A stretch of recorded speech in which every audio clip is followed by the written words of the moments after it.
นี่พามาฮัลโหลหายไปเลยเย้พบกับมาดามนี่พากินแล้วเนาะวันนี้เราจะมาจัดกันแบบข้าวปุ้นแจวขิงเองเนาะวิธีการเป็นแบบไหนอันนี้เป็นอาหารลาวแท้ๆแล้วก็ลังถึงทีนิยมแล้วก็ดังได้ในตอนนี้นะเนาะมาตอนนี้ยักมาเบิ่งวิธีการก่อนเนาะอยู่ในนี่เนาะส่วนผสมต่างๆของข้าวปุ้นแจวขิงก็มีลวกผักเนาะลวกผักกะหล่ำปลีแล้วก็มีผักของบัวสดอันนี้พักอย่างของเอิญกินปิ้งไก่กันเลยเหรอพักอย่างโตพักกั้นจองเนาะทั่วเนาะแล้วก็บักทั่วแล้วก็นี่ถั่วงอกต้องเป็นสไตล์นี้ในถั่วงอกหัวใหญ่ๆแบบนี้เนาะแล้วก็จะมีเส้นกับกุ้นแล้วก็หัวไก่โอกแล้วก็เครื่องเคียงที่กระเจ้าต่ำมาให้แบบนี้หมักเผ็ดบางอย่างจะกินอยู่ในนี่เนาะปิ้งแหนมขึ้นมาหาได้อยู่ในนี่เนาะจะมีขิงเนาะจะมีขิงมีหมักเพชร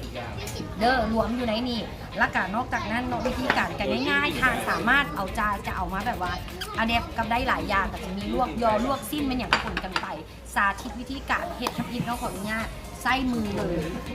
นี่ต้องใส่เด็กขากั้นจ่อคอลงไปนี่ปิ้งท้ายตรงนี้โอเคต่อมานอกจากจะเป็นการแยกกะหล่ำปิ้งไทยมาที่เลยเป็นแยกเป็นกะหล่ำเราก็พูดลงให้กับเจ้าสุดหนึ่งเลยแล้วก็ใส่กะหล่ำเนาะกะหล่ำอันนี้เลยมากินผักหลายๆใส่ผักหลายๆนี่แล้วก็เด้อแล้วก็แบบนี้แล้วก็แบบนี้เด้อแล้วก็น้ำมาเนาะนี่กะซิมีเป็นนี่เป็นอันนี้นี่แม่ก็เจ้าเห็ดใหม่ๆเลยเด้อนี่เบิ้งอัดสินนี่คือเจ้าเห็ดใหม่ๆแบบนี้เนาะครับโอเคเอาลงแบบนี้เนาะเอาลงแล้วและเขาก็จะมาใส่หัวไก่โอกอันนี้คือจุดเด็ดจุดแซ่บจุดเด็ดจุดแซ่บแล้วที่ไหนเอาเพชรเสลิมบอกใส่บวงได้เลยบวงจับบวงโอเคฮะเอาบวงมาคนก่อนตัวแล้วน้ำห้อนเดี๋ยวจับน้ำห้อนมาจับน้ำห้อนมาต่อมากับซีน้ำห้อนนี่น้ำห้อนละหรือน้ำซุปปะโผน้ำห้อนอ๋อเป็นน้ำต้มกับปุ้นดีแหละมาใส่น่ะเบิ้งเนื้อมันเห็นอยู่ในน่ะดอกบอโอเคแล้วก็เอาใส่น้อยนึงเนาะเอาใส่น้อยนึงก่อนเป็นแบบรอบๆก่อนมาปลาแดกมาแล้วปลาแดกมาโตมานี่เนาะจุดเด็ดเนาะกับปุ้นแก้วขิงก็คือต้องมีนี่เครื่องเคียงที่เลดี้บอกเนาะเครื่องเคียงจะลงไปก่อนเนาะแล้วแต่คนหมักเผ็ดหมักเผ็ดแตกต่างกันไปแล้วก็โตมาก็เป็นปลาแดก2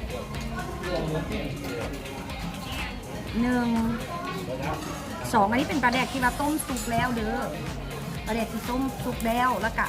ปรุงตามอรรถรสที่ทานต้องการจริงๆมันจะมีปาดยังไม่มา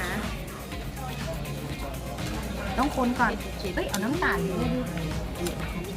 โคจำน้ำตาลคือเร่ง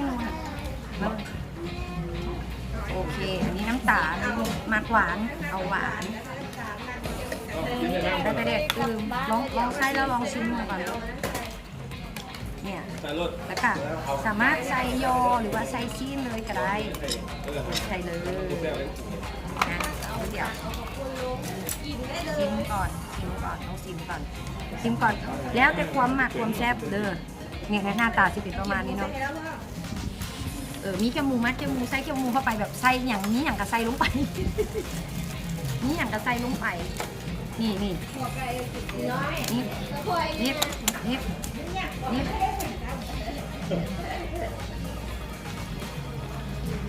ถ่ายรูปเลยเด้อมาแล้วลุยเลยถ่ายรูปเลยเด้อเจ้าสร้างไก่สามตัวปีกเอามาเดี๋ยวซิมน้ำมังกรกันบอกกันได้ไหมโอ้ยคุณจะบอกก็ได้นะบอกโลดก็สร้างให้ดีโอเคสั่งแล้วนะแต่ยังมาสั่งแล้วเงินมือประเด็นอันเอาไก่ตัวนะเอาไก่มาเลยตัวหนึ่งนะปิ้งป่าได้แล้วป่ะว่ามื่อนี้พาลูกน้องมากินข้าวเนาะคุณยาวเรียบเลยคุณพาลูกน้องกินข้าวมาทีมงานหัวหน้าเป็นลูกน้องมาแบบนี้น่ะชิมมื้อนี้เนื่องในวันทายเนาะพาน้องๆมากินข้าวมันต้องกินคำใหญ่ๆเป็นเป้งเลยค่ะ